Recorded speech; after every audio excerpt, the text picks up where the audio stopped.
distribution is a topic that comes up all the time on our weekly face-to-faces, and nothing seems to get filmmakers more frustrated these days, even more frustrated than with funding, believe it or not, is distribution. For many reasons. And we will get to that with our guest today, Richard Lorber. It's really great to have you on, Richard. Kino Lorber, I won't go too much into the credits of Kino Lorber. We published them this week in our mailing. There's a lot to talk about. I'll just say it's like, one of the leading independent art house distributors for North America. So, Richard, I found that most distributors that I've spoken to in the past got into it because, they just love film. They were lovers of cinema, and found wanted to help get films that they love out to audiences. So I'm curious, what's your background? How did you become a distributor? What was your path? Hi, hey, Doug.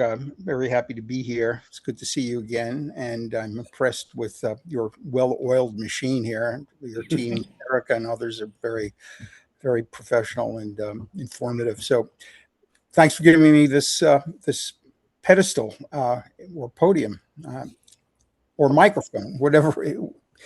I came from a kind of a non-traditional path, which is say I came out of academia. I was an assistant professor at NYU and in the fine arts department, art history and such, and writing art criticism in the early part of my career in the 1970s and into the early 80s. With a short stint working at MoMA, and my background is very much rooted in visual arts.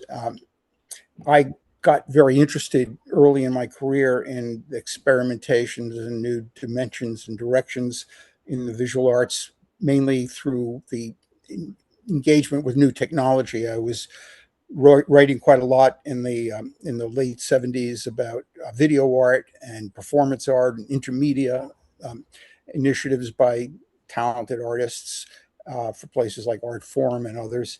And I kind of caught the media bug. I found myself, really more fascinated with the expansion of media opportunities. And at some point, I just decided that I didn't want to pursue my tenure track, on an academic path. And in the early 80s, I took a brief job with a company that was in the physical media, then called home video, not the trendy moniker now is referred to as physical media. And that led to my starting my own company in 1981, Fox Lorber, with a partner named David Fox. We had a whole array of businesses that we were looking at. We didn't really know what distribution meant or what we were trying to do in distribution. It was very kind of random and even opportunistic. We were working with people like Lorne Michaels and others and helping them set up video deals for their programming and syndicating them to local broadcast stations. And, we were falling over backwards to figure out what we were trying to do as a company, but we were new kids on the block, and there were all these exciting new technologies. There was something called cable TV and a new brand called HBO that was suddenly appearing on screens. And home video was in its infancy. When I started in the business, home video players were in 2% of American households. And that's about where they are now, by the way. It's come full circle. But so, one thing led to another. And over the years at Fox Lorber, I sold and bought back Fox Lorber about 5 times, each time trying to find a strategic or financial partner that would keep us afloat and give us growth opportunities, until I sold a company for keeps to a telecom that was very well capitalized in the mid 90s. And then, of course, as all things go with media bubbles and booms, that parent company, Windstar, went bust around 2001, and my company, Fox Lorber, which had grown a lot, had exited from that and was not part of it. But I had a great team of people working for me at Fox Lorber in those years, many of whom had become distinguished in careers in physical in documentaries. Like Susan Margolin was key executive for me. Marie-Therese Gerges was my first personal assistant. David Lindy was my head of international sales, or co-head. His partner in international sales for my Fox Lorber business was Rena Ronson, who's head of UTA's Indies. So, we grew a lot of talent in those Fox Lorber years as the business was changing. We were figuring it out. But one consistent theme throughout my career has always been a fascination, and maybe even call it a love for documentaries. What fascinated me was the very fact that documentaries, also known as non-fiction films, were defined by what they were not. To call something nonfiction is a distinction without a difference. It doesn't tell you what it is, it just tells you what it's not. And in my mind and my sensibility, that opened up innumerable possibilities. And over the years, I've seen more and more filmmakers come across our dashboard with remarkable works, innovative, exciting, politically crucial, impactful. And the docs have really been a kind of a standard bearer of our business over the years, even as they represent probably no more than about a third of all of our releases, or maybe no more than 30%, 40% of our library, which is huge now. So the docs have been a kind of continued inspiration, and we're always kind of scratching our heads how we can make them work in the marketplace. In the early 2000s, we actually had an output deal, if you can believe that existed then, with Netflix. We were one of the first companies to have that relationship, and they were buying just about anything that we put on big screens for pretty low dollars, but it was nice to give our titles the exposure. Over the early years in 2000, the mid-teens, 2012, I bought Kino International, by the way, in 2009, and became Kino Lorber. That was a company that was Kino Film. Kino International had been started by a friend from college, a guy named Don Krim, a great guy who died, sadly, in 2011. We met freshman week at Columbia, and we became friends and went our separate ways, and then converged our paths years later. We probably spent about 15 years having pizzas together every Cannes Film Festival, talking about what it would be like if we put our companies together. We finally did that starting to discuss it around 2007, 2008, and 2009, as Don's business was getting tougher and tougher, and the video market was not supporting his taste in cinephile theatrical releases. We bought him out, basically, and he continued as a partner, as president and CEO, and we worked very well together and bought some great films until he sadly passed away prematurely from cancer in 2011. But all that said, through those years, we were really excited to see some great films come our way. And at the time, the relationship with Netflix was a boost. It allowed me to buy some amazing docs like Fire at Sea, which I think was in 2013. We bought Five Broken Cameras. We bought Fathers and Sons. These are all films that went on to receive nominations for Best Documentary. Uh, and like that, and that was a crucial support when we were asked to cough up six-figure advances for documentaries in those days. We had a temporary backstop with a major pay one service. I don't have to tell everyone how that market has changed and how dismal it is right now in terms of placing documentaries on any of the pay one services. But that hasn't daunted us. We continue to actively release docs, and we're always surprised and delighted with the success that we have occasionally. In the past 3 years, we've had documentary features nominated 3 years in a row. First was Four Daughters 2 years ago. Then the year before last was soundtrack to a coup d'etat. And this past year, it was Mr. Nobody Against Putin, which won the Oscar. which was a nice high for us. So, the docs have been, rewarding us for our efforts, and we find the docs themselves to be, continued inspiration.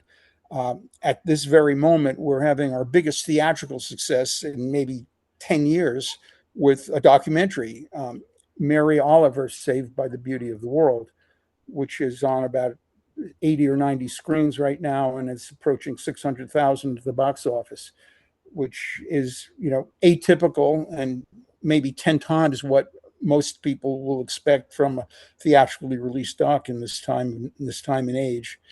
So, we're just still making it up as we go along. We're looking at all the different paths forward with docs. We're looking at the relationships that our filmmakers have built, the communities they've built, all the new ideas that are coming out of the so-called non-day and DIY world of indie film have had more application, I believe, in the documentary sphere than they have in narrative. The beauty of documentaries for me has been that they tend to self-select an audience. They tend to aggregate a community. They tend to speak to a group of people who are passionate supporters and want to vote with their ticket purchases. So, it's been a very fertile ground, not to say it's not without disappointments.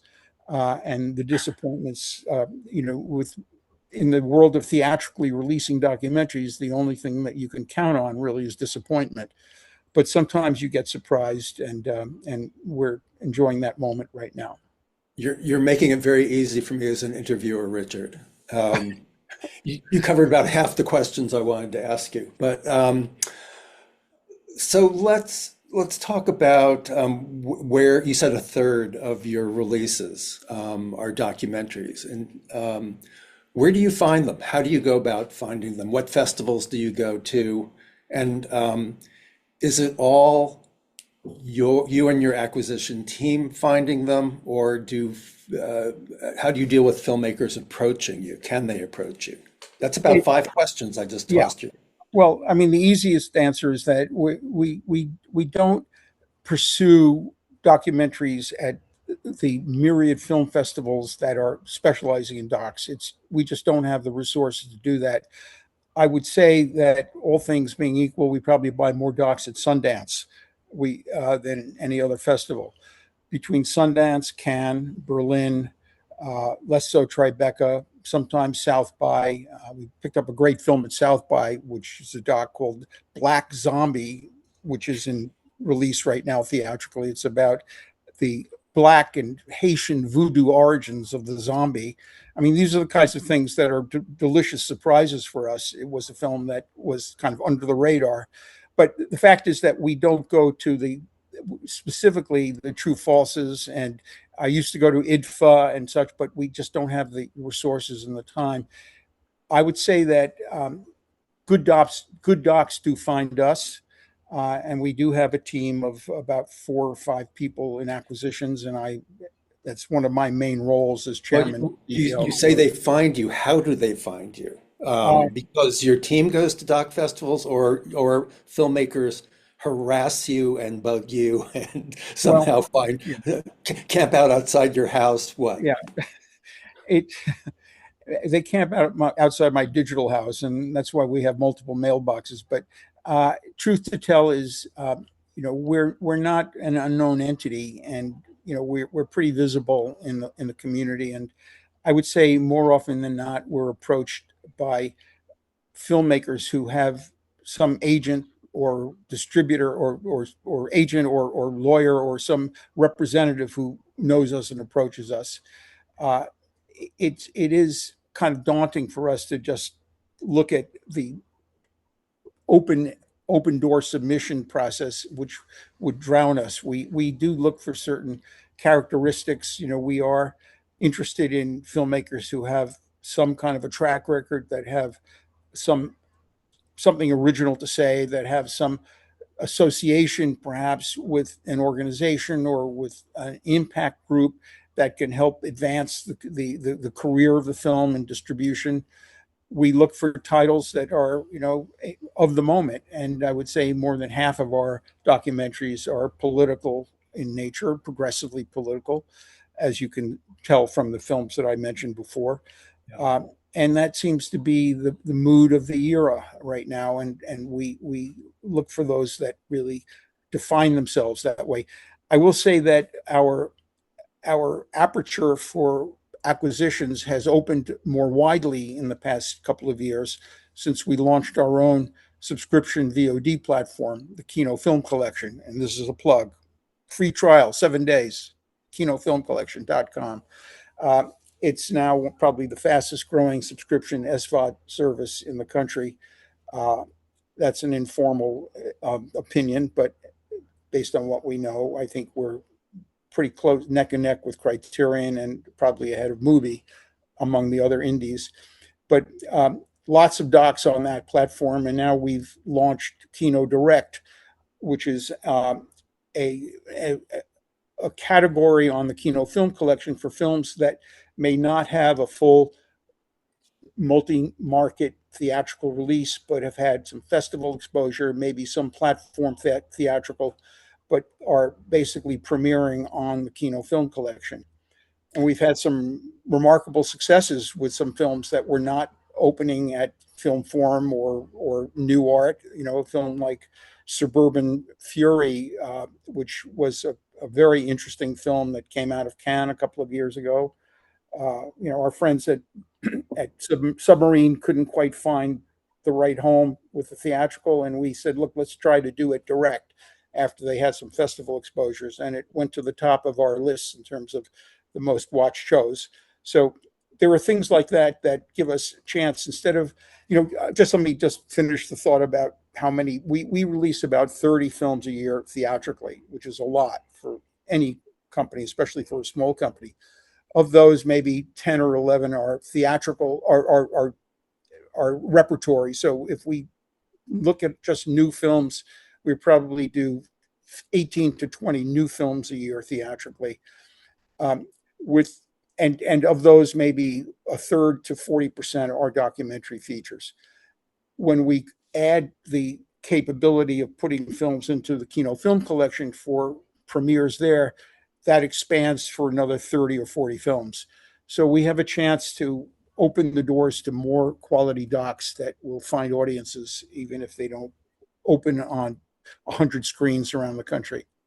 So let me play sales agent for a moment, and I'm coming to you with films that I want to sell to you.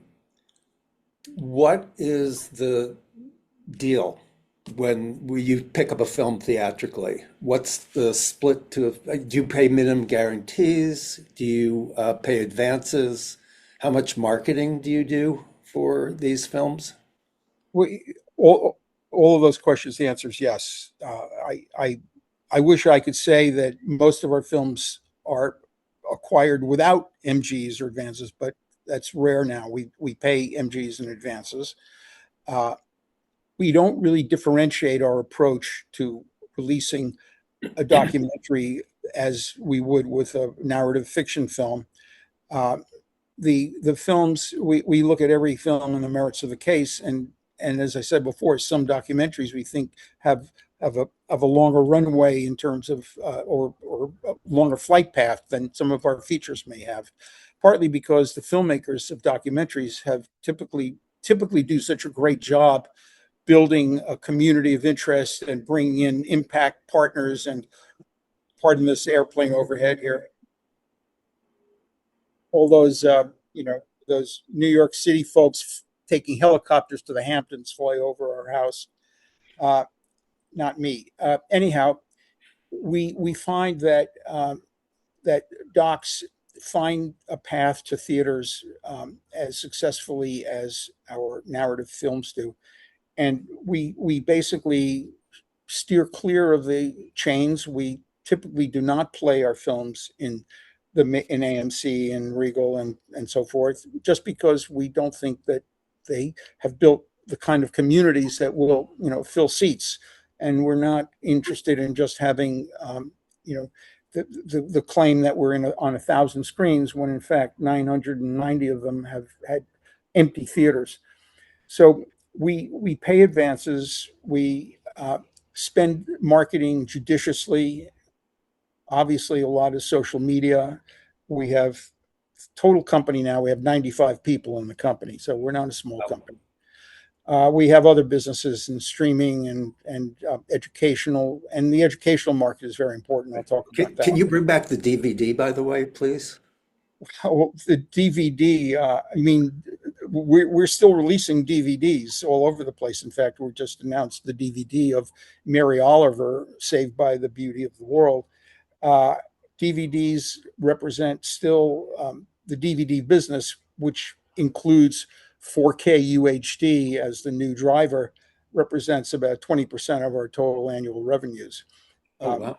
Before we completed my efforts to create a digital transformation of the company, after I acquired it, physical media was more like 60 or 70% of our business. Now, partly because the rest of the business has grown so fast, but even as the home video business has shrunk, it's still a business that holds its own. And in the past 3 or 4 years, it's been up as much as 10 or 15% from prior years.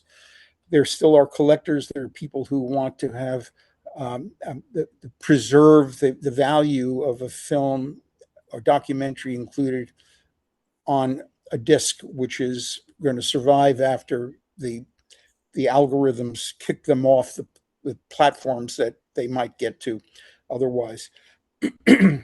So, yeah. So where were we on your chain of 5 questions? Still have a bunch. Don't worry. So for your digital releases, going straight to digital, that puts the fear of God into some filmmakers, thinking that how is anybody going to know about their film if it hasn't had any kind of theatrical release or, gain some sort of visibility elsewhere? If it goes straight to digital, I mean, how do you support those films you take on that go straight to digital? Yeah, good question. And we take films that have a festival pedigree. So, in some cases, many of the best films that we've released have had limited or no commercial theatrical, but they've played a list of festivals as long as your arm. They've accumulated reviews, they've accumulated social posts, they've accumulated core support and impact support, which in many ways equals or exceeds what we can accomplish by releasing a film to movie theaters where many people will not actually turn up. We also have built sites of our own that reinforce this, and we have a team of marketing people who are constantly doing, sending blasts out and doing social media. I wish I had a better answer that would make it more obvious, but we're finding that the films that we've picked up, that we've acquired without a commitment to release theatrically, have not suffered. They have found their way to audiences and perhaps more viewership, both on our own SVOD platform, but also in the educational market. We're the largest independent supplier to Canopy. We're also one of the largest suppliers to Hoopla. But we also have our own direct to university and school department.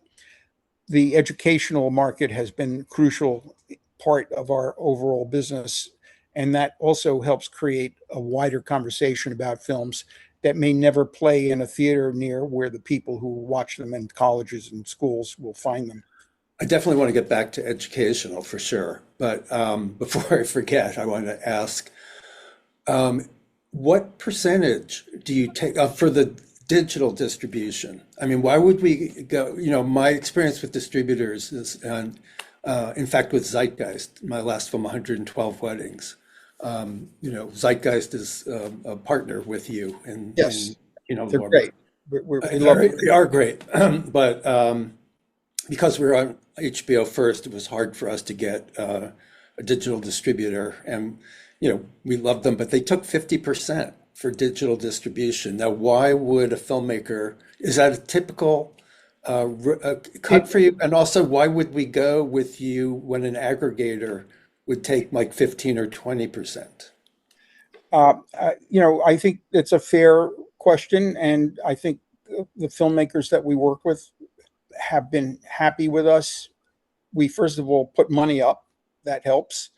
And on some of those advances in MGs, we remain woefully unrecouped when you count in what we spend on marketing. So even if we're taking 50%, when you Hmm. net down what we've lost against on recoupment, I'm doubting that we would be earning more than 20 or 25%.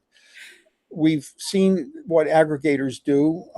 We are direct with all the platforms, uh, and we're one of the main suppliers to Apple and to Amazon and Fandango, et cetera. Right now, Mary Oliver is number one on iTunes in the doc category and number 60 on across all films. We have a team of probably 7 people on the digital side of the business, and there's a lot of overhead attached to that. Yeah, Unlike the so-called aggregators, who basically, from what I've experienced, kind of throw it against the wall right. with very little follow-up and very little follow-through. When I see the results of what my digital team does in terms of placements that they get and the constant, barraging our partners at iTunes and Amazon, getting them onto the different segments of those platforms and having them surface against tens of thousands of possible titles, and our filmmakers see the results, I think they recognize the value of having even a company taking as much as 50%. But it all, as everything goes, it all depends. I, Yeah. I can say that there are some titles that will just go to the top of the heap without that, and you know, so be it. I'm surprised that you pay advances for direct to digital releases. Well, we don't take films only direct to digital. We take across the board all rights. It's rare that we will take only digital. And that means that we will also have TVOD, we'll have SVOD, TVOD, AVOD. We're direct with all the AVOD platforms, Right. including iTunes, including um, Right. Pluto and Sorry, Richard, when you say all rights, you mean all digital rights, not, no, we will take non-theatrical rights, including educational. We will also, if the filmmakers choose to allow us to handle theatrical as well, they may have started theatrical. We'll add theatrical, and it'll be part of our repertory theatrical arm, which allows us to continue to book films after they've had a first run theatrically. And but we can carve that out. If there's no need to retain theatrical, if they don't choose it, that's fine. But across the rest, we will include physical media. We will release physical on DVD, Blu-ray, 4K UHD, and that's an investment that we make. That's some considerable expense. The educational market, as I mentioned, all forms of all the TVOD platforms where we are direct with all of them, and we're a curated aggregator, if you will. We have a branded aggregation, which is to say that the films come through the Kino Lorber moniker. Um, and finally, the SVOD platform. That's to say that if we acquire all rights, we don't foreclose the possibility of licensing to a pay one. We have a kind of a quasi output deal. I say quasi, but I can't describe it more in detail with Criterion Channel. They love what we have, and we have our availability to them of a few hundred of our titles. We have a total library of 4,000 titles, uh, of which about 2,000 are actively available on an all rights basis. And they've been friends and partners for many years. And so we're happy to sublicense to them after we've had a premiere on the Kino Film Collection or concurrent with that. We sell to Mubi in the early years when Mubi was just getting started. They were doing 365 films a year, one new film a day. 200 of the films on their platform were Kino Lorber titles. Mubi was the Kino Lorber Film Collection before we dreamed it up. So we've been and even as we speak now, we make deals with Netflix, Hulu, Stars, TCM, etc., on an occasional basis. We don't count on it, and we don't have output deals.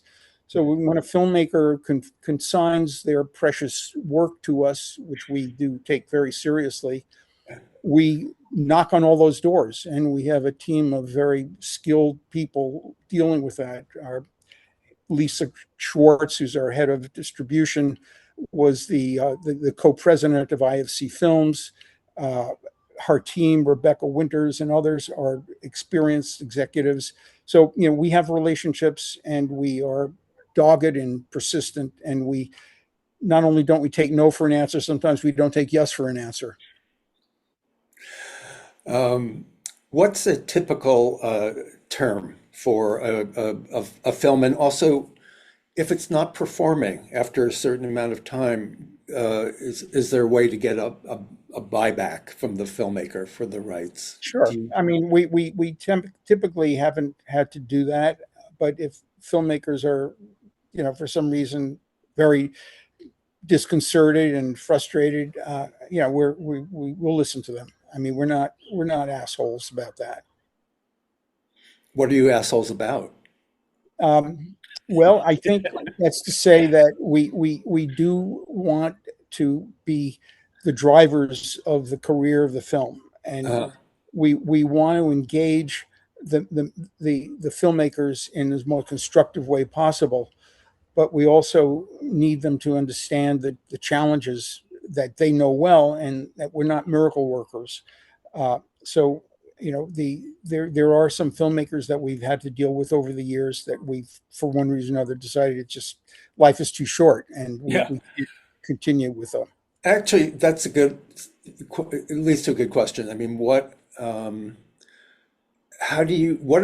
some typical issues that you have to deal with filmmakers, like wild out expectations filmmakers have that they should be more realistic about? Well,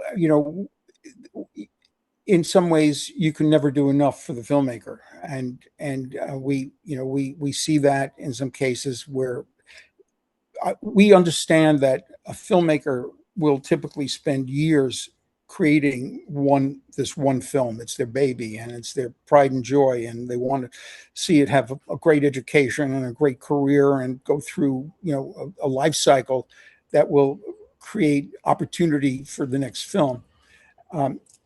We can't shower as much love on that one film as the filmmaker has to birth it. It's just the reality. Even if we're only releasing 20 films a year or 10 films a year theatrically, there's another car coming up on the highway behind it. And we depend upon the filmmakers to engage with their communities and use all the skills they have in this new indie non-day world to reinforce and support that. But at a certain point, we can only survive with that film to a certain point. That's not to say that the film doesn't have a long tail. And one of the beauties of having a large library is that we're constantly being surprised at how much renewed interest there is in films that are in our so-called back catalog. Case in point, we have two phenomenal films about and with David Hockney docs. One is called Bigger Splash, which we acquired from Metrograph before they basically shut down their efforts to become a global film distributor. And when Hockney died, suddenly that film popped again, and we reinforced it. Even more precious to my eyes is a beautiful doc that Hockney did called A Day on the Canal with the Emperor of China. I won't even try to describe to you what it is. You can find it on the Kino Film Collection. But it's Hockney just standing in front of a 72-foot Chinese scroll, unfurling it foot by foot, and taking you on a journey through the eyes of a 17th century Chinese artist who's showing a new way of seeing the world, new perspectives and angles, and a vision of the visual arts that hasn't been seen before. Now, I come out of the visual arts, so this is an easy call for me. But at the same time, we're looking at other films that will have that same kind of timeliness. At the Cannes Film Festival, we acquired an amazing film a documentary feature called, no, this was actually at Sundance, Soul Patrol, which will be opening in the fall, which won the director prize at Sundance, which brings together the experience of Black soldiers during the Vietnam War who were fighting for a cause that was not aligned with their own experience and interests in the U.S. It's a tragic but compelling film, and we have high hopes for it. Um, yeah. You know, your love of films and pride in them comes, shining through. It makes me curious. Were there films that you really loved and got away, or that you passed on to your everlasting regret? Well, that's always, yes. I can't even begin to think of what they are right now, but there are, one of the good things is that we are so focused on the films that we have that we tend to wash away the disappointment memories of those that we lost.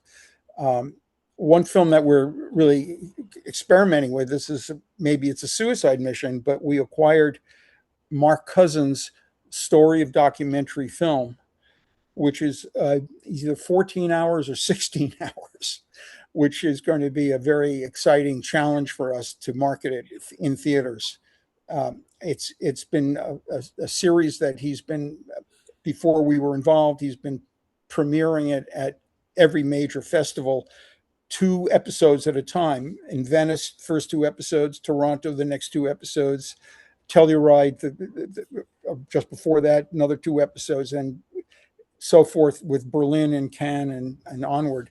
So we're going to be taking that out to theaters and see how we can make that work. But these are the kinds of challenges that we welcome. We think that people are discovering new ways to see films and docs on the big screen and with their communities, and then they'll have a long-term home and a long tail life on the Kino Film Collection. Yeah. Do you ever take on films that are in progress, that are that you kind of come in early on as opposed, or is everything an acquisition for you? Typically not early, but arguably with documentaries, it's easier for us to get involved somewhat earlier because we can pretty much see what we're getting. And especially if it's an archivally based documentary where the footage is known and there's little execution risk in terms of what the eventual visual will be, we can make an early expression of intent, if not a firm commitment. Right. So is rough cut too early, or would it need to be kind of fine cut, or Rough cut would be fine. Rough cut would and, be fine, and who do depending we on go? Who do we go with our rough cuts? Who do we the email? door. The acquisitions door is, we have a woman named Carolina Dwyer, who's our head of acquisitions, and Candace Tan, who works with her, and Ben Cherney and Lisa and myself. We all kind of chime in, and then there were about 3 other levels of people on the educational side and the digital side and so forth. So, but Carolina would be the first step, and she's, I can share her address with everybody if you like. Yeah, sure. Yeah. Take a moment. K Dwyer at kinolorber.com. K Dwyer, DWYER.com. I think there might be a few people out there who are interested in this, Richard. So, kind of the million-dollar question. I mean, you've made like a really strong case for Kino Lorber and what distinguishes you from other distributors out there. So maybe we're talking about distribution in general, which is just really tough to get attention these days. There's so much content out there, so much competing for our eyeballs. So filmmakers have come around to think, doing much more, either do it yourself or, taking more control over their release, building up audiences from the start, and trying to get it out to their target audiences. So why would they go with a distributor who's going to take all rights when it's so important to hold on to things like educational or non-theatrical, only to see many distributors kind of just bury it in their catalog? I think it has to be a close call based on what the possibilities are for a film. We have done fractional rights deals where we feel there's enough value for us in one specific medium to make it work. But typically, we're a 360-degree company, and one component of the release cycle reinforces the other, even if it's not principally the theatrical. When we are taking on a film for, with an eye toward digital and educational, they really go hand in hand. They reinforce each other. Um, but as you say, I mean, I think there are some films where the filmmaker made their film. They have the world market. We're only talking about North America. We don't acquire outside North America.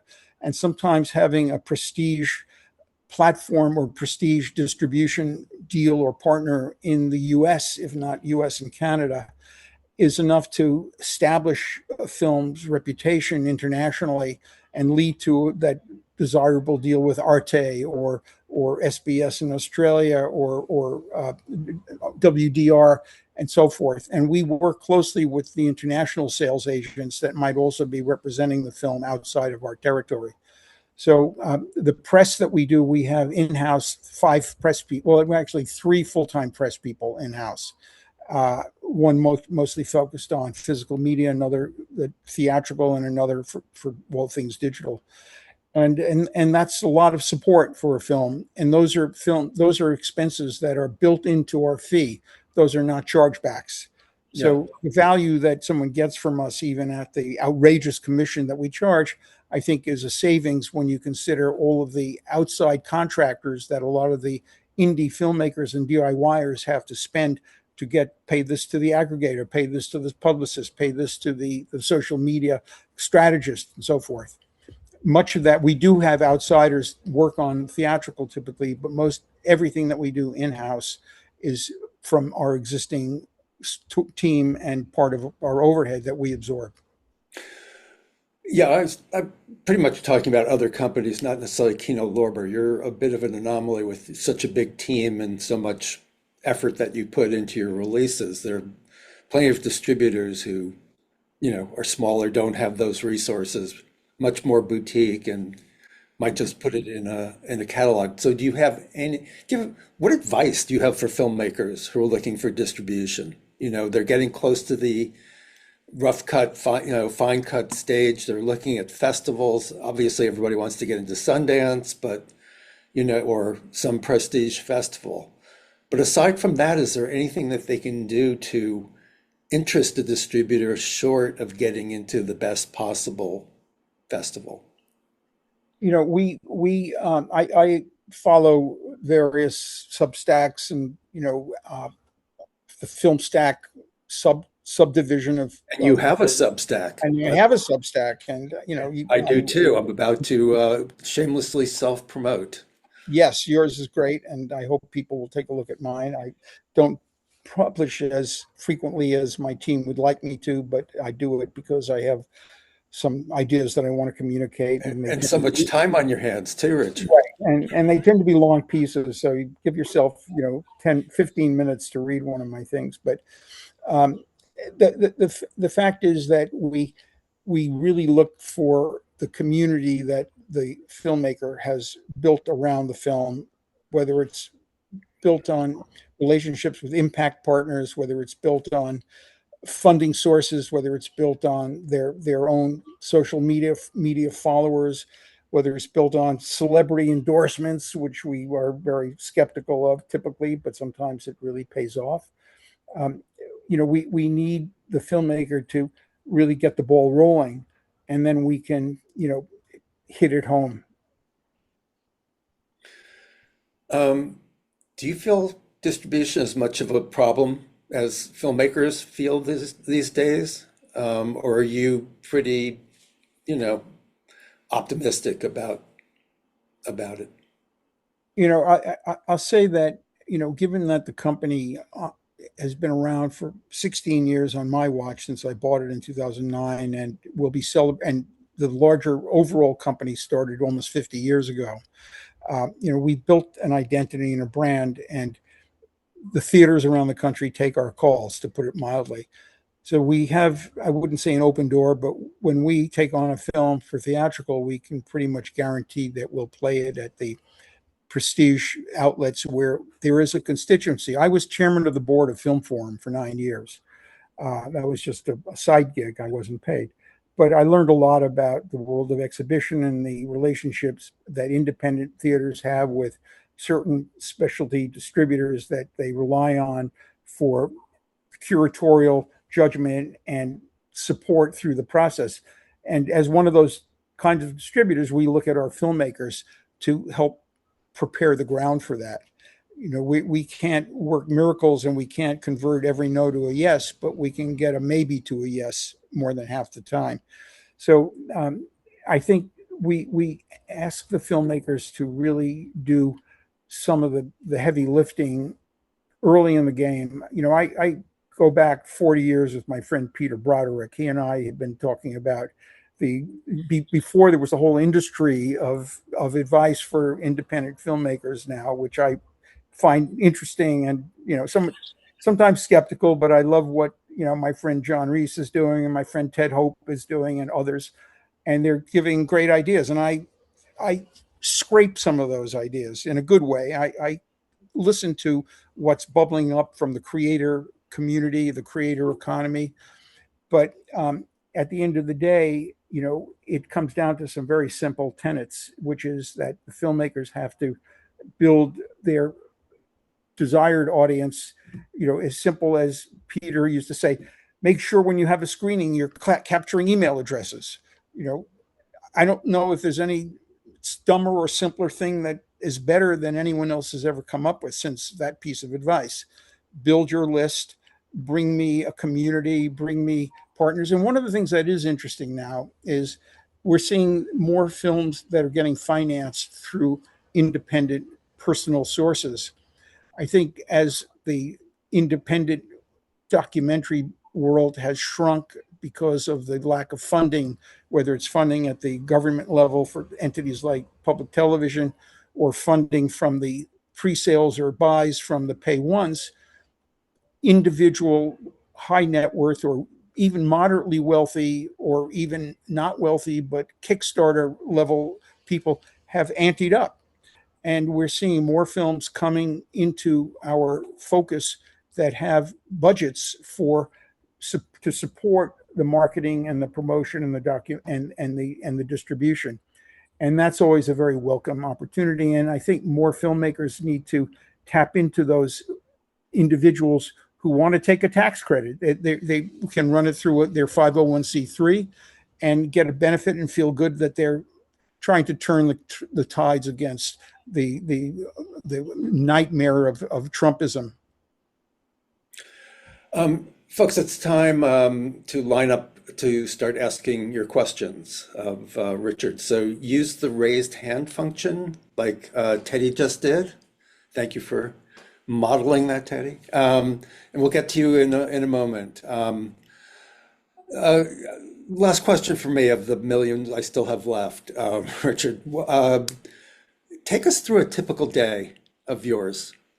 What, from the moment you get up and have that first cup of coffee to, I'm just curious. Well, first, the truth to tell is I'm a night owl, so I'm not up at the crack of dawn, and I have a very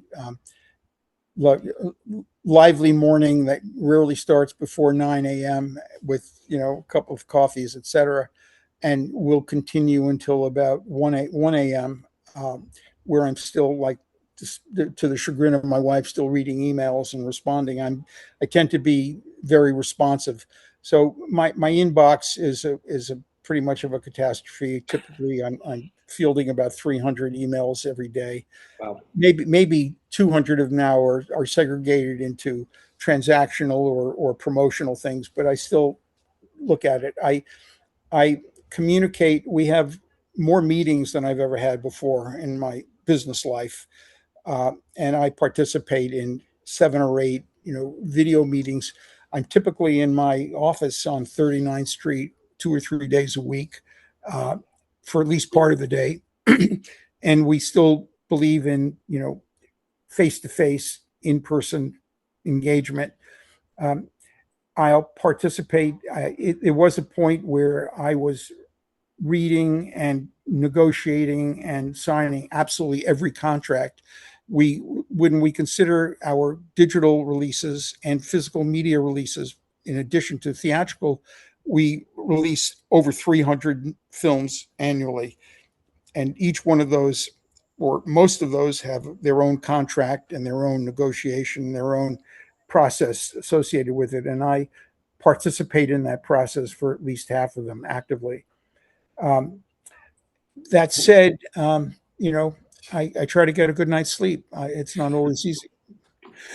I have follow-up questions, but there's too many people with hands up, so I'm going to get right to it. Teddy. How you doing, Richard? Nice to meet you. I am an archival and clearance professional since the late 90s. So more recently, I think over the last 5 to 10 years, I've been on a lot of projects. And this group has heard me say this more than 50% of the time, but let's say 50% of the time, where the producers have not respected or taken into account the link that is archival and clearance until it's too late, or so far down that it becomes an issue. I'm just curious as a distributor, do you have a perspective on this? And if so, what is it?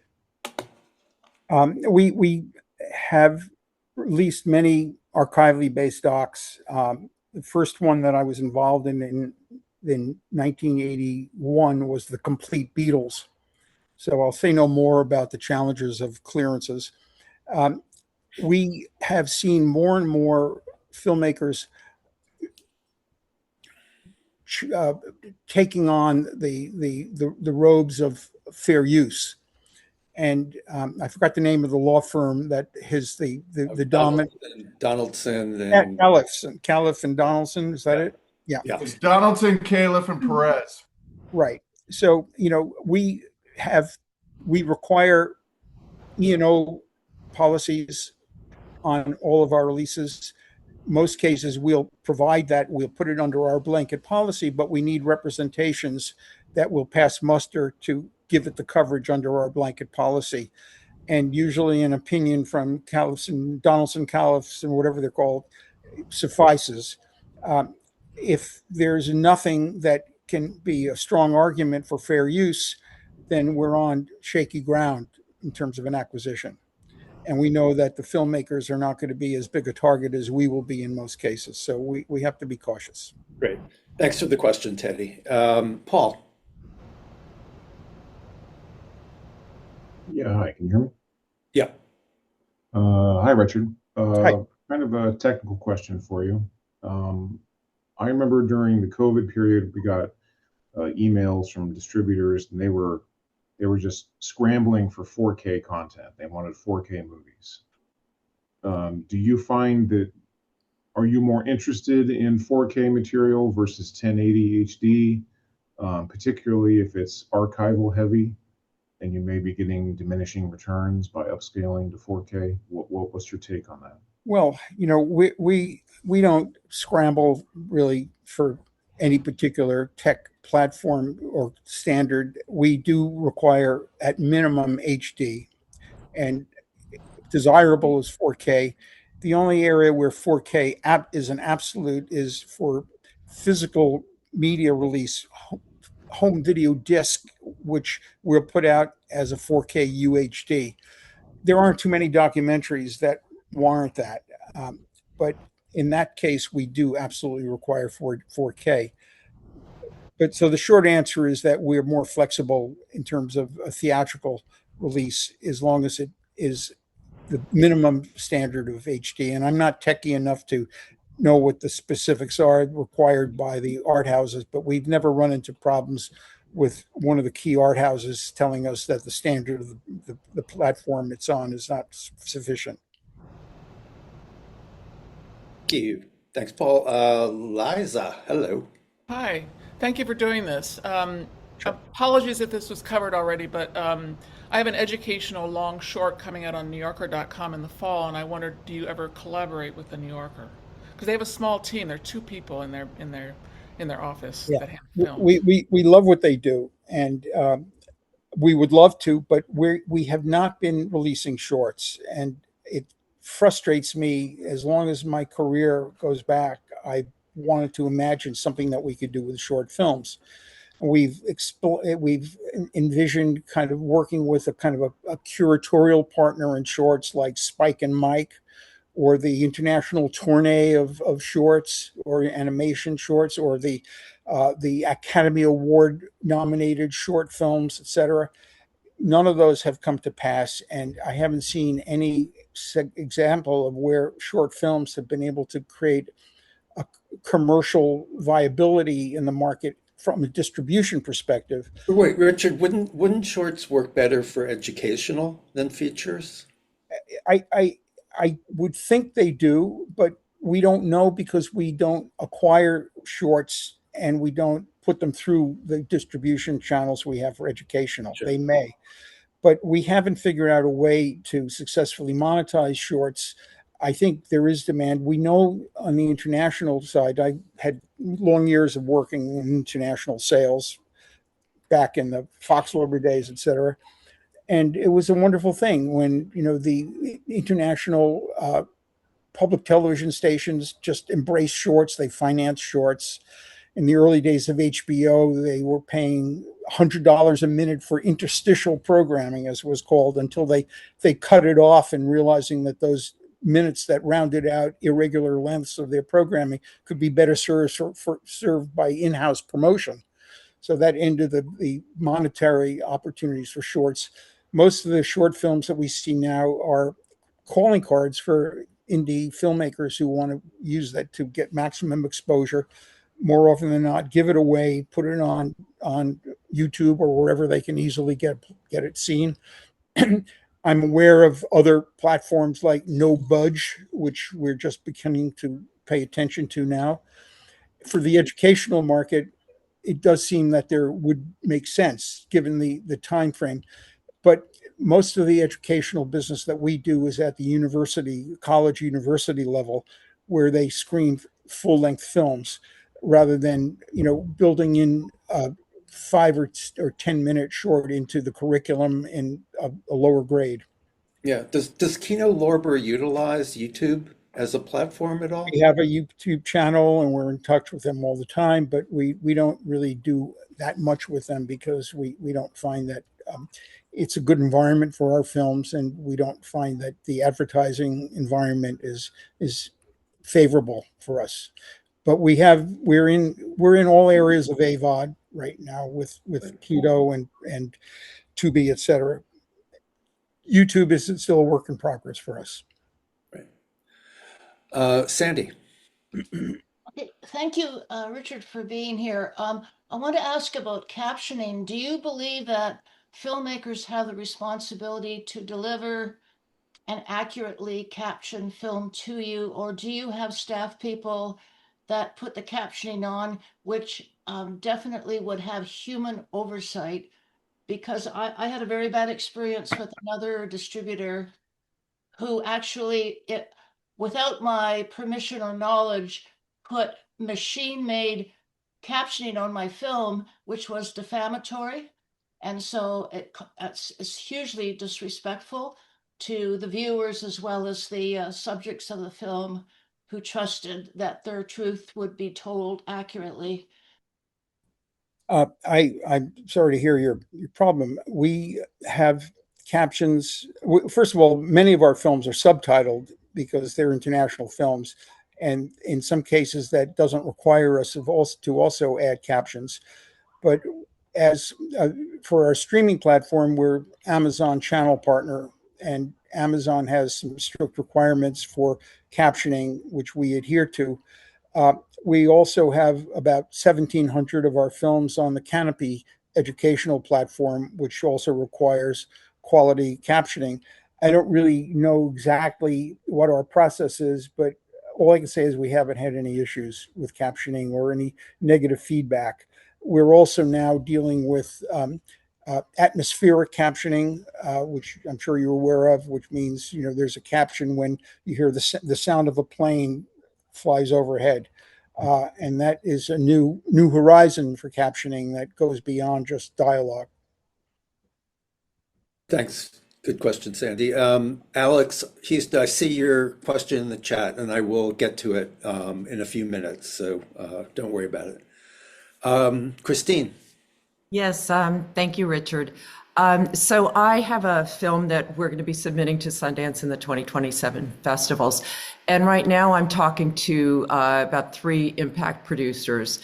And I'm wondering and we have collaborative partners, nonprofits, stuff like that, as partners right now.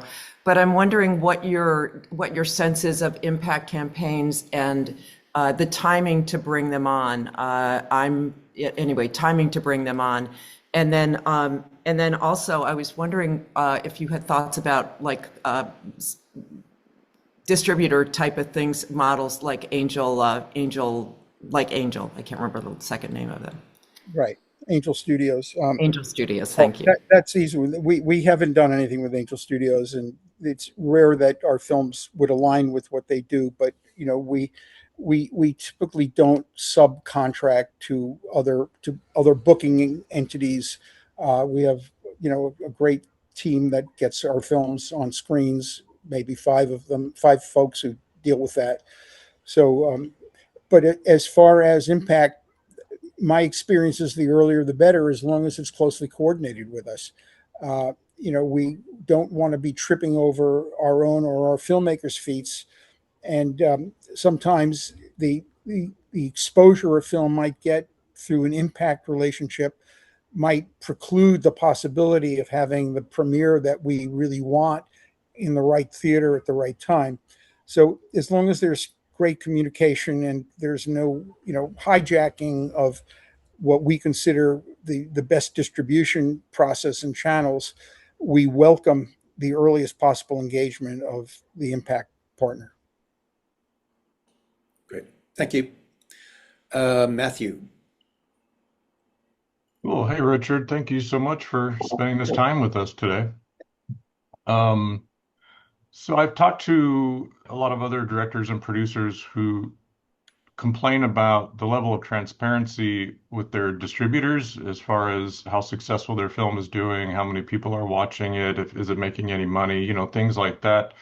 So I'm just curious how you guys deal with that in direct with your filmmakers. We try to be as communicative as possible. We report quarterly, and we give our filmmakers a snapshot of how they're doing. We are highly transparent. If you go on the Kino Lorber, the overall site, not our streaming platform site, you'll be able to see every theater that's booking every one of our releases, both our new releases and our repertory releases. So you can see the dates, you can see the market, you can see the name of the theater. Beyond that, box office data is public. You can see it on either ComScore or Box Office Mojo, and we communicate absolutely directly with the filmmakers. We're still, trying to determine how we can communicate the best answers about how a film is doing on streaming platforms. If it's on our own streaming platform, we really prefer to wait until we can provide a report and give some indication of how it performed. For TVOD, absolutely, we can identify, we feed back the TVOD results to all of our filmmakers so they see where the films are performing and what platforms and what sections of each of the major TVOD platforms they're on. Great. Thank you. Heather, you're up. Hi, Richard. If a doc has like a modest theatrical, say like 100,000 in box office, and it does well on digital transactional sales, can it open up conversations for like pay one deals or say like a movie? Or does lack of a festival pedigree from Sundance or South by or whatever, or partners hinder that pathway? Uh, I would say that, as I mentioned before, when we take on a film for all rights, particularly if the film has had some prior theatrical exposure, we'll knock on all those doors. At the moment, we're doing less with movie than we have in the years past, but it's a film that will be introduced in due course to conversations with Hulu, with Netflix, with Stars, with if appropriate, with PBS, with American Masters. And we're very close with American Masters. Mary Oliver's American Masters film. Most recently, we did Liza, about Liza Minnelli with American Masters. So I guess the best thing I can say is it depends. It sounds, but I don't think it would foreclose the possibility if the film has had some prior exposure. Great. First up, Sheila, then Julie. Before I go to you, I'm going to ask Alex's question, and then go to you. Hi. My question relates to the demographics for documentaries. Traditionally, at least I think that it's been middle-aged and up, but Christopher Nolan has sort of exploded the demographics, I think, with The Odyssey and his Oppenheimer. And his latest stats, I noticed half of his ticket buyers were 18 to 34. So I wondered how you think about that and how we as filmmakers can bring that to your attention. I mean, for example, you talked about tracking emails. I mean, what should we do, for our films? That's a question of sort of how long is a piece of string. It's hard to really identify a demographic for docs in general. We know that there are certain docs that will attract a younger audience. We probably don't have as many of those as some other companies. We're still, dealing with a mature audience, a middle-aged audience typically, that wants to really engage seriously and not just basically have I don't want to demean in this, but a cheap thrill. I think the audience for serious docs tends to be older, millennial and above. All the industry now is obsessed with Gen Z. We're not. We think there's still a lot of life in the millennials and the Gen X's and the boomers, of which I'm an advanced member of that cohort. So I just can't say that what Chris is doing, and we're working on a project with him right now, not something that I can talk about, but he's personally a huge fan of what we do, and we're obviously impressed with what he does. But he's got some very quirky interests outside of the magnum opuses that he does as blockbusters, and he loves physical media, and he loves what we do in home video, and so we're still engaged with him on the front of old people's medium. Speaking of old people, do older audiences are really supported seeing theatrical documentaries up until COVID, and it's been kind of slow going getting them back after COVID because they got used to seeing, they bought home theaters, big screens, they've discovered streamers. Do you find they're coming back to seeing theatrical as the audience growing back? I think so. I think, again, a documentary, more than, in the general sense, more than a lot of narrative fiction films, is a rallying cry for community engagement. And, when we see the kind of support that some of our more obscure docs have gotten in theatrical release, it kind of boggles our mind. our film, our Oscar-nominated doc of a year ago, not this past year, Soundtrack to a Coup d'etat, a 2.5 hour French language subtitle and also African language subtitles about the Belgian Congo and the corruption that was involved in the trying to control the uranium deposits in the Congo, became a huge success. We went on to do about 300,000 at the box office. When you asked, would somebody want to go see a 2.5 hour documentary about the Belgian Congo, subtitled mostly black and white archival footage, you'd have to scratch your head and say, well, no one's going to show up for that. But people were fascinated by it. It also had a great soundtrack, and people wanted to hear the film as much as see it. So there were certain elements that kind of created a groundswell of involvement. Similarly, other docs that have a more political edge have actually fared not so well. You know, one of our most awarded docs of the year, Put Your Soul on Your Hand and Walk, by a French-Iranian filmmaker, which just won the Peabody Award. It won the National Board of Review. It was nominated for the César Award. We couldn't get audiences to come to see this tragic doc about the situation in Gaza and the firsthand account of a young woman who was eventually killed by an Israeli strike. But it was a film that we immensely proud of, and it went on to get great acclaim on the festival circuit and on the award circuit. So all in all, we can't really calculate what the outcome is going to be when we put the docs on the big screen. There are four more hands up through Sherry, and I have a question from Alex. So that's it for questions from attendees. We just don't have we have just a few more 10 more minutes here. So we'll talk twice as fast, Richard. This is from Alex, who's in an airport and couldn't ask. His question is, what general topics do you think are the most dependable when it comes to attractiveness for acquisition? Is it, politics, Middle East, sports, music, disability? What always sells? And have you noticed any trends in what sells? We are not attracted to sports, and we, for the most part, avoid celebrity biodocs.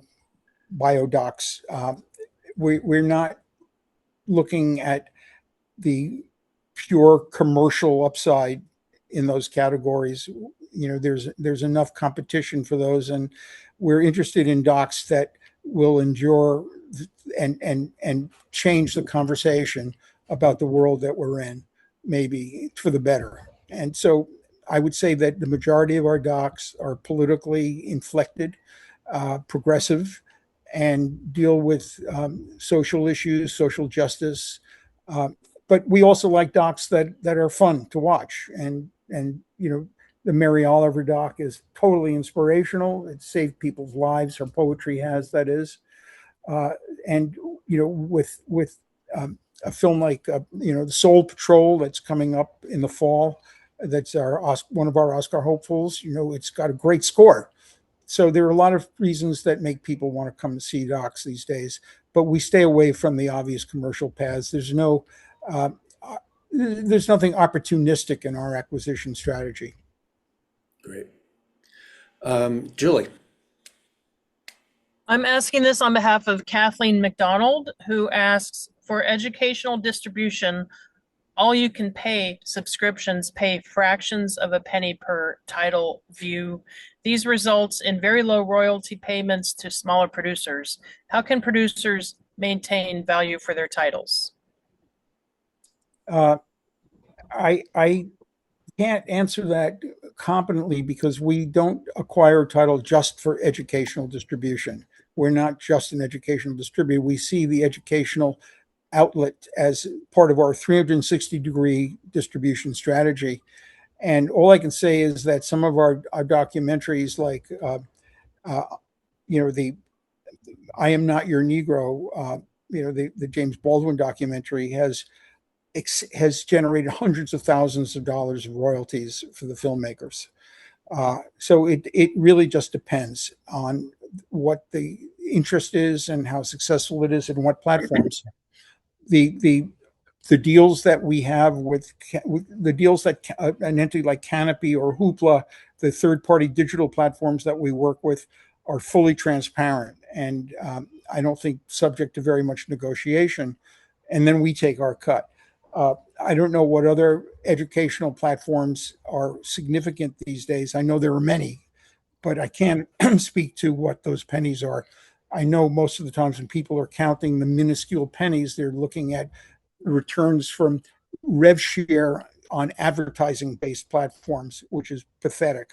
So we're not in the AVOD and fast channel game. Paul. Oh wait, Paul. I'm going to save you for last and let the other two go first, since you already asked a question. Gary. I guess I wanted to also pick up on the education distribution, since most of your discussion has been about theatrical and streaming and whatnot. What is it that you actually do for educational distribution? Well, I would say that, we work with our direct customers, the universities and colleges, to set up screenings. We have one person who's in charge of what's so-called public performance screenings in communities. It's something that our friends at Roku do very well, and there are others that do this and make this their main focus. But that's one part of what we do. There's a fine line between our educational distribution and our so-called non-theatrical repertory theatrical distribution. But the majority of our films that go into the educational outlets are benefiting from the overall promotion and the awareness that we create through theatrical, through social media, through digital, and through all the other channels. And it's also the sequencing when we make our films available to the educational distributors, usually day and date with the theatrical release, which is why we don't pursue films just for education. We can't get enough value out of just the educational market unless they're part of a bigger conversation. Great. Thank you. Sherry. Yes, my question is about PBS. Do you work with filmmakers that have a PBS offer for their film? And then I know you do, because the Mary Oliver film is going to be on PBS. But how does that work with underwriting fees and those sorts of things? And also, I lost the last part of what you said. You cut Sure, out. There you go. Also just the order of how things are rolled out, like when the PBS happens in the whole trajectory. Yeah, it's a good question. It's a tricky question with the rollout. We have done a lot of work with American Masters, and we like them a lot. Michael Kander's a very good old friend, and we have to kind of thread the needle carefully, because we understand that they want a national broadcast and they want some limited VOD availability on their membership VOD platform. We have to time it, and we think the filmmakers benefit by following, if we take it on for all rights, including theatrical, as we've done, most recent example, Mary Oliver, we need to be the first platform for its availability in transactional VOD. And right now, Mary Oliver is like #1 on Apple and #1 on a number of other platforms. If we allowed PBS to have that earlier, it would undermine the revenue stream that will go back to the filmmakers for that. Beyond that, we exchange windows. We'll have it available on the PBS platform for a period, and then it'll come back to us, and so forth. But every release strategy, every release pattern is bespoke. We fine tune it to the contracts that pre-exist, the needs of the filmmaker, and the partner platform's expectations. Thank you. Richard, are you able to stay a few extra minutes beyond 1:30? Okay. In that case, TJ, we will squeeze you in, but nobody else but Paul after that. Well, thank you so much. And Richard, thank you for all your great information and time today. I really appreciate it. For a while there, it seemed like some streamers were kind of moving more towards a multi-episodic doc format as opposed to just doing, a 90-ish minute or 2 minute, I mean, a 90-ish minute or 2 hour doc as just one single film. Do you, as a distributor, have preferences on what you like to see on that, or is that just completely based on the subject matter, or what? I'd love to hear your thoughts on that. We have not had much experience with episodic docs. We are in the episodic business with another one of our platforms, MHC Choice for International Television Fair. But we'll be discovering that with our Mark Cousins series, The Story of Documentary Film, which is, I believe it's 16 hours. And we'll be releasing it theatrically in pods of 2 episodes at a time. We'll also place it on our streaming platform 2 episodes at a time for various reasons. We are not in the business of pursuing the kinds of documentaries that are cliffhanger episodic, where there's a kind of a commercial instinct to try to hook people and make them go to the next one, the next one.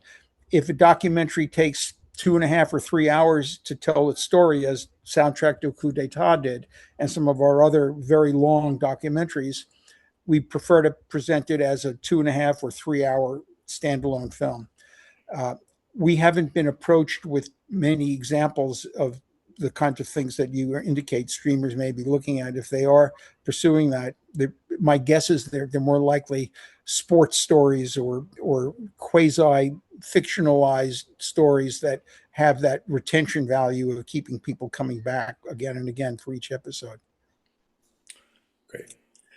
And finally, Paul. All right, thanks, Doug. Richard, it's my understanding that Gravitas has stopped buying films after they were acquired. Because of this, have you been inundated with more acquisition requests, or more people trying to get their films to you because Gravitas is no longer buying, and what effect has that had on the acquisition market, and just kind of what's the state of the acquisition market today in 2026?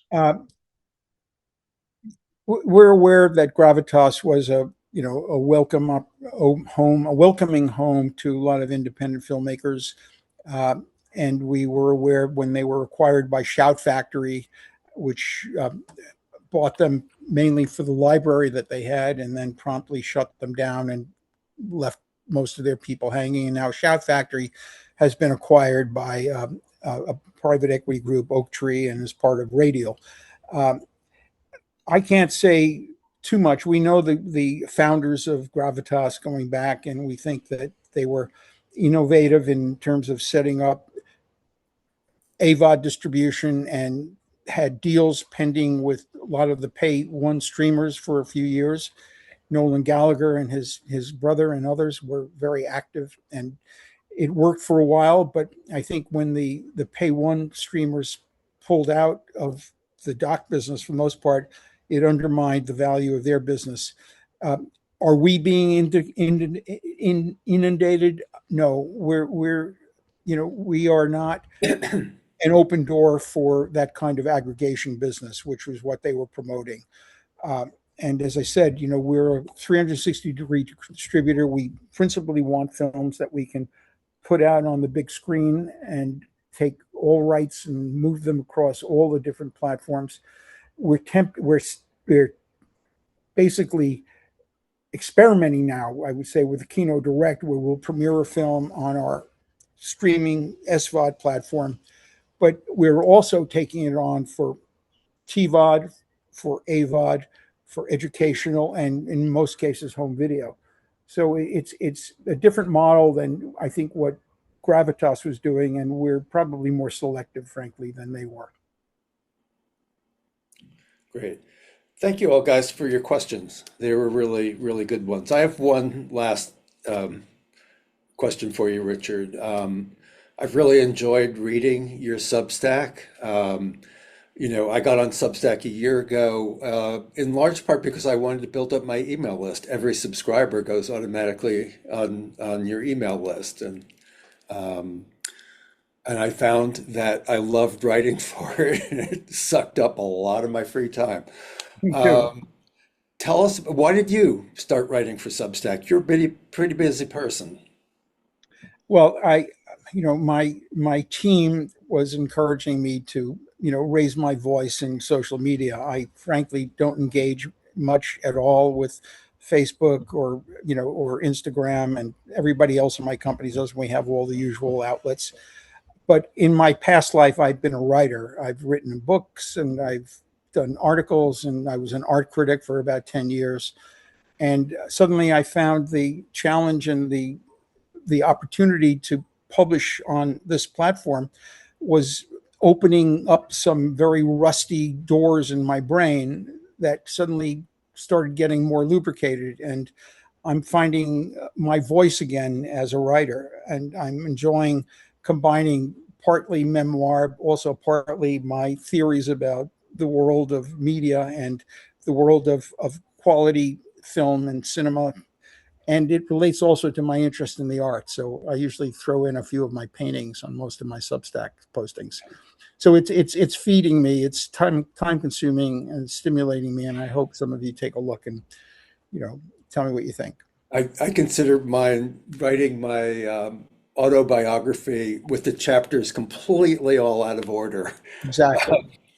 One on Anyway, the post will accomplish that too. So yeah. Anyway, it's great. I highly recommend it. You're one of the rare industry figures who are writing about your experiences. So I think I am the only actual, commercial theatrical all rights distributor that's actually telling tales out of school on a Substack. So for what it's worth, anyhow. go there, read it. Thank you so much for coming, Richard. It's like I think I speak for a lot of filmmakers how much we respect the work that you do and the films that you've put out into the world, and really appreciate your talking quite candidly about what you do as a distributor.